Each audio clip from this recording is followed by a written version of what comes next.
नमस्कार, आदाब, सत श्री अकाल। मेरा अभिवादन स्वीकार करें। मैं हूं ब्रिजेश और स्वागत करता हूं आपका नोट्स बुक आईएएस में। साथियों, हम चला रहे हैं नोबेल प्राइज 2024 की श्रृंखला, जिसमें हम वन बाय वन नोबेल पुरस्कार के बारे में एक डिटेल से देख रहे हैं। तो आज हम इस वीडियो में देखेंगे केमिस्ट्री के नोबेल पुरस्कार को। तो चलिए देखते हैं केमिस्ट्री के नोबेल पुरस्कार 2024 किसे मिला। तो इस बार 2024 का जो केमिस्ट्री के लिए मतलब रसायन विज्ञान के लिए जो नोबेल पुरस्कार है वो दो भागों में बांट के दिया गया है। तो ये 3 लोगों को नोबेल पुरस्कार केमिस्ट्री का मिलता है, जिसमें से अगर हम बात करें तो इसमें 50% मतलब आधे भाग में डेविड बेकर है और जो रिमेनिंग 50% है वो इन दो शख्सियत के बीच में क्या हो रहा है, शेयर हो रहा है। तो हम बात करते हैं यहाँ पे जो पहला भाग है नोबेल पुरस्कार केमिस्ट्री के लिए 2 भागों में बांट के दिया गया है। तो पहला भाग मिलता है डेविड बेकर जी को, दूसरा भाग जो है उसमें जॉन एम जम्पर और डेमिस हेस्बिस को मिल रहा है। तो यहां बात करते हैं जो पहला भाग है जिसको मिला है डेविड बेकर जी को,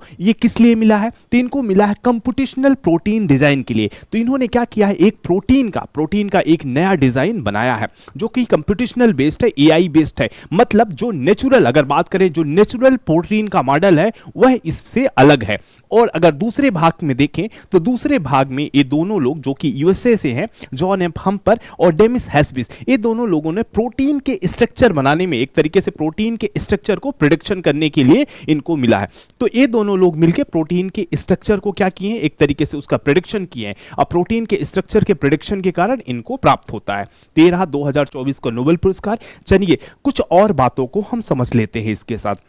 अगर यहाँ पे हमको आप बात की जा रही है कि मुख्यतः अगर हम देखें तो प्रोटीन के लिए मिला है। तो प्रोटीन है क्या? प्रोटीन एक तरीके से कॉम्प्लेक्स मॉलिक्यूल हो जाता है, एक जटिल अणु है। प्रोटीन क्या है? एक जटिल अणु है जिसका हमारे शरीर, हमारे बॉडी में कई तरीके से उपयोग देखने को मिल जाते हैं। अगर हम बात करते हैं तो जनरली आप जानते ही होंगे प्रोटीन क्या है, हमारी बॉडी का एक बिल्डिंग ब्लॉक हो जाता है। मतलब हमारी शरीर किससे बनी हुई है? प्रोटीन से बनी हुई है। अगर हम शरीर की बात करते हैं, बॉडी की बात करते हैं, तो बॉडी किसका है? सेल से बनी हुई है। और सेल किससे बनी हुई है? प्रोटीन से बनी हुई है। इस तरीके से हम देखते हैं कि ये जो हमारी शरीर है ये क्या है, एक तरीके से प्रोटीन से बनी हुई है, बिल्डिंग ब्लॉक हो जाता है। दूसरा ये क्या है, प्रोटीन बहुत सारे केमिकल चेन रिएक्शन को कंट्रोल करता है। हमारी बॉडी में जो केमिकल चेन रिएक्शन बहुत सारे हो रहे हैं उसको कंट्रोल करने का मुख्य कार्य किसका हो जाता है? प्रोटीन का हो जाता है। तो प्रोटीन हमारी बॉडी के जो बहुत सारी जो चेन रिएक्शन चल रहे हैं उनको कंट्रोल करने का कार्य करता है। और अगर बात करें प्रोटीन, तो प्रोटीन किससे मिलकर बना होता है? तो प्रोटीन एमिनो एसिड से मिलकर बना होता है। एमिनो एसिड क्या है? एक मॉलिक्यूल है। तो कई एमिनो एसिड की एक जो जटिल श्रृंखलाएं हैं, जटिल श्रृंखलाओं से मिलकर प्रोटीन बनता है। तो यहां हम देखते हैं प्रोटीन एमिनो एसिड के लॉन्ग चेन से बनता है। एमिनो एसिड के लॉन्ग चेन से प्रोटीन का निर्माण होता है। तो एक तरीके से हम देखते हैं एमिनो एसिड का एक जो लॉन्ग चेन होता है वो उसको निर्माण करने में या प्रोटीन की बताने में मुख्य भूमिका निभाता है। अगर यहीं पे बात करते हैं प्रोटीन को हमारे बॉडी में और कई तरीके से हम देख सकते हैं। जैसे अगर हम बात करें जो हमारे बॉडी में हार्मोन सिक्रेट होते हैं, तो सारे हार्मोन किससे बने होते हैं? प्रोटीन से बने होते हैं। इस तरीके से हम देखते हैं हार्मोन क्या होता है, एक बॉडी के लिए इंपॉर्टेंट रोल प्ले करते हैं। तो मतलब हार्मोन किससे बने हुए हैं? तो प्रोटीन से बने हुए हैं। वहीं अगर हम देखें कि हमारे बॉडी का जो एक सिस्टम है, सारा सिस्टम एक क्या, सेल से लेके वो किससे बना हुआ? प्रोटीन से बना हुआ है। और दूसरी चीज देखें, हमारे शरीर का जो एंटीबॉडी है, एंटीबॉडी जो किसी भी बीमारियों से लड़ने के लिए सक्षम बनाता है, किसी भी एंटीजन से लड़ने के सक्षम बनाता है, वो एंटीबॉडी किससे बन रहा है? तो प्रोटीन से बन रहा है। और साथ में जो एक टिश्यू है वो भी किससे बन रही है? प्रोटीन से बन रही है। इस तरीके से हम देखते हैं कि हमारे शरीर में, हमारे शरीर के सृजन में प्रोटीन की एक इंपॉर्टेंट भूमिका हो जाती है। अगर हम बात करें तो प्रोटीन तो हमने देख लिया, प्रोटीन कैसे इंपॉर्टेंट हो जाता है। इसी के साथ ही हम बात करते हैं 2024 का, तो हमने देख लिया।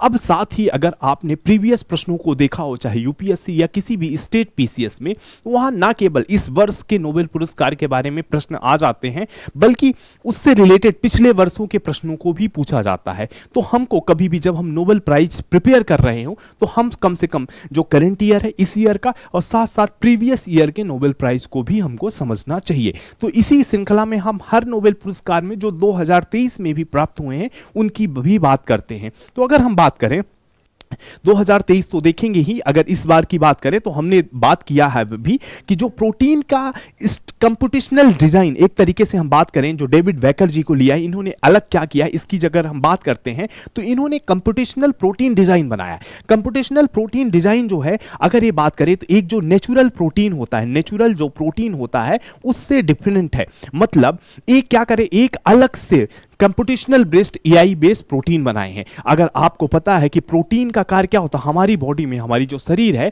उसमें से जो भी क्रियाएं होती हैं वो क्रियाओं का रेगुलेशन करना या करवाना किसका काम हो जाता है, प्रोटीन का काम हो जाता है। जैसे कितनी मात्रा में हार्मोन सिक्रेट होगा, एंटीबॉडी कैसे बनेगी, एंजाइम्स कैसे बनेंगे, कितनी मात्रा में बनेंगे, ये सारा रेगुलेशन का काम किसका होता है, प्रोटीन का होता है।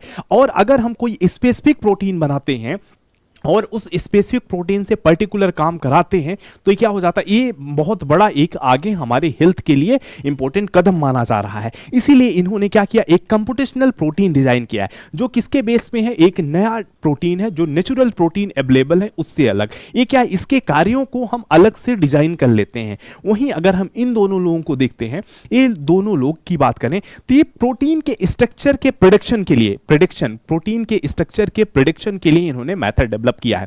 ये बात करें तो एआई बेस्ड प्रेडिक्शन होगा। अगर हम जैसे जानते हैं प्रोटीन क्या है, प्रोटीन हमने देखा एमिनो एसिड का एक लॉन्ग चेन है। एमिनो एसिड का क्या है, एक लॉन्ग चेन है।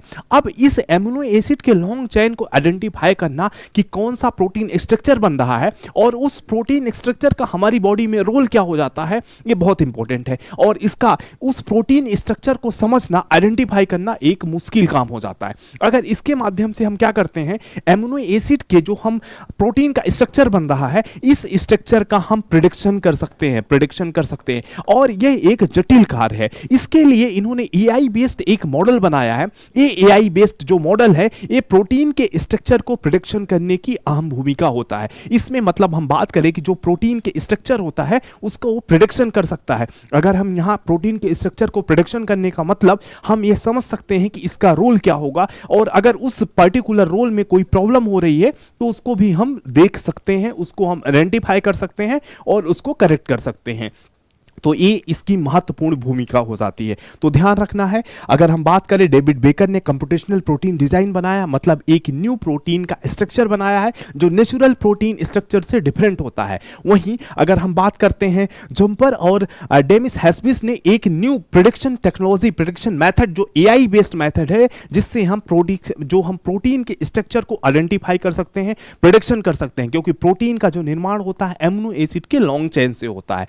तो ये महत्वपूर्ण प्रक्रिया हो जाती है। और इसका अगर हम इंपैक्ट देखें, इसको हम कैसे कर सकते हैं, तो जैसे हम अगर बात करें तो यहाँ पे जो एमिनो एसिड हो जाता है, अगर हम यहाँ पे बात करें तो जो एमिनो एसिड हो जाता है, एमिनो एसिड का जो क्या रोल होगा, ये बात करेगा कि प्रोटीन का स्ट्रक्चर कैसा होगा, प्रोटीन का स्ट्रक्चर कैसे होगा, ये महत्वपूर्ण हो जाती है। अब प्रोटीन के स्ट्रक्चर से ही हमको पता चलेगा कि इसका रोल क्या है, इसका रोल क्या है, अगर मतलब हमारी बॉडी में इसका रोल क्या है। तो अगर हम इसको आइडेंटिफाई कर लेते हैं स्ट्रक्चर को हम प्रेडिक्शन बेस से, जैसे ये क्या है, ये एआई मॉडल है, ये क्या करेगा, किसी भी प्रोटीन के स्ट्रक्चर को आइडेंटिफाई कर लेगा। तो अगर हम आइडेंटिफाई कर ले रहे हैं देन इसके रोल में अगर कोई प्रॉब्लम आ रही तो उसको हम करेक्ट कर सकते हैं। तो ये महत्वपूर्ण भूमिका हो गई, इसको आपको क्या रखना है, समझ के रखना है।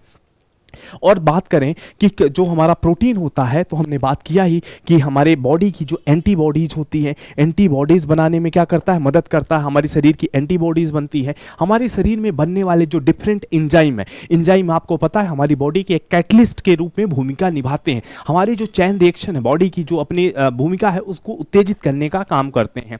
और साथ में हमारी जैसे हमारे बॉडी का अगर ग्रोथ होता है, डेवलपमेंट होता है, प्रोटीन से होता है। और प्रोटीन से होता है क्यों, सेल्स का डिवीजन प्रोटीन से होता है और सेल्स प्रोटीन से बनी होती है, तो नए प्रोटीन बना सकता है। और साथ में बात करें जो हमारी बॉडी का हमने बात किया कि हार्मोन होते हैं वो भी प्रोटीन से बने होते हैं। ये प्रोटीन का रोल हो गया। और इस प्रोटीन के रोल तब हम समझ पाएंगे जब पर्टिकुलर प्रोटीन के स्ट्रक्चर को समझ पाएंगे, पर्टिकुलर स्ट्रक्चर को समझ पाएंगे और इस स्ट्रक्चर को आइडेंटिफाई करने में ये महत्वपूर्ण भूमिका एआई मॉडल जो जुम्पर और हैस्बिस ने डेवलप किया है, इससे हम प्रेडिक्शन कर लेंगे तो आगे की जो संभावनाएं हैं एक चैलेंजेस है उसको हम दूर कर पाएंगे। ये हुई प्रमुख बात।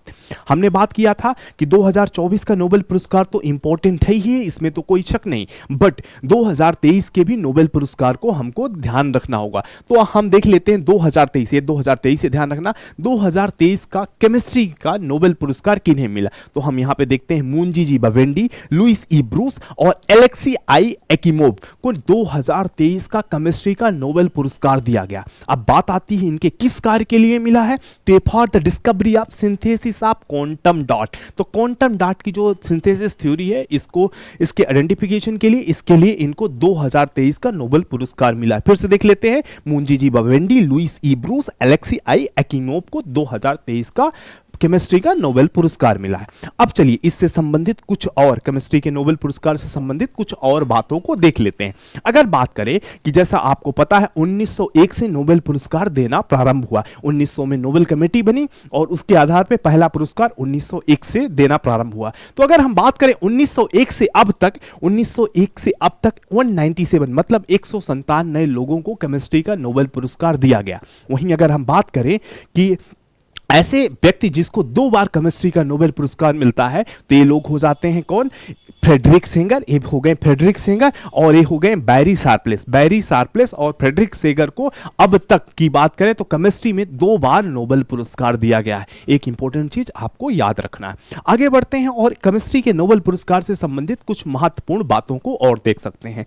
जैसे अगर हम बात करें सबसे कम उम्र के वो कौन से व्यक्ति हैं जिनको केमिस्ट्री का नोबेल पुरस्कार मिला, तो हो जाते हैं अगर बात करें फ्रेडरिक जुलेट को मात्र 35 वर्ष की उम्र में इनको केमिस्ट्री का नोबेल पुरस्कार मिला। कब मिला, अगर बात करें 1935 में इनको केमिस्ट्री का नोबेल पुरस्कार मिला इनकी पत्नी के साथ, इनकी पत्नी को भी मिला, इनकी पत्नी का नाम हो जाता है आयरीन जूलियट क्यूरी के साथ इनको मिला। वहीं सबसे उम्र दराज व्यक्ति को देख लेते हैं जिसको सबसे उम्र के में मिला तो हो जाते हैं 97 ईयर के जॉन बी गुड इनफ को 97 ईयर की एज में केमिस्ट्री का नोबेल पुरस्कार दिया गया। कब दिया गया, तो 2019 में इनको केमिस्ट्री का नोबेल पुरस्कार मिलता है।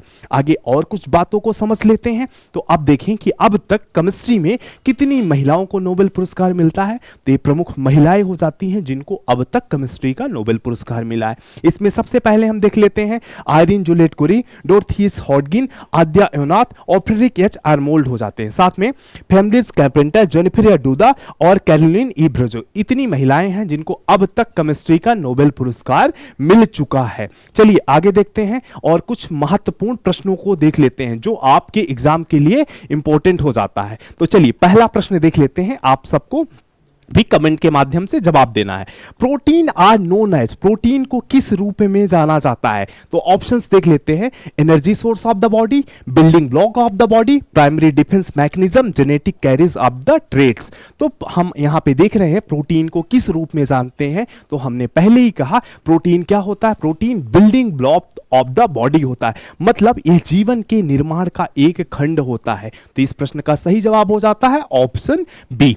चलिए नेक्स्ट प्रश्न को देखते हैं। अगला प्रश्न हो जाता है proteins are made up of, protein किससे मिलके बने होते हैं, किससे बने होते हैं, आपको ऑप्शंस देख लीजिए। Amino acid, carbohydrate, fatty acid और न्यूक्लिक एसिड। तो हमने बात किया ही कि जो प्रोटीन होता है एमिनो एसिड के लॉन्ग चेन से मिलके बने होते हैं। तो ऑप्शन अगर यहां पे बात करें ऑप्शन ए इस प्रश्न का सही जवाब हो जाता है। चलिए अगले प्रश्न को देखते हैं। अगला प्रश्न हो जाता है which AI can generate the structure of protein. यहां हमने बात किया था कि इस बार का जो नोबेल पुरस्कार है वो 3 व्यक्तियों को मिला है, जिसमें से हम जुम्पर और हैस्बिस को देखते हैं। इन्होंने क्या किया था, एआई बेस्ड प्रोटीन जो प्रोटीन प्रेडिक्शन के लिए एक मेथड डेवलप किया था। उस मेथड का क्या नाम हो जाता है, उस मेथड का नाम हो जाता है अल्फाफोल्ड 2। ये अल्फाफोल्ड 2 एक एआई मॉडल है जिसके माध्यम से हम प्रोटीन के स्ट्रक्चर को आइडेंटिफाई कर सकते हैं, जिसके लिए इनको 2024 का केमिस्ट्री का नोबेल पुरस्कार मिला। तो ध्यान रखना है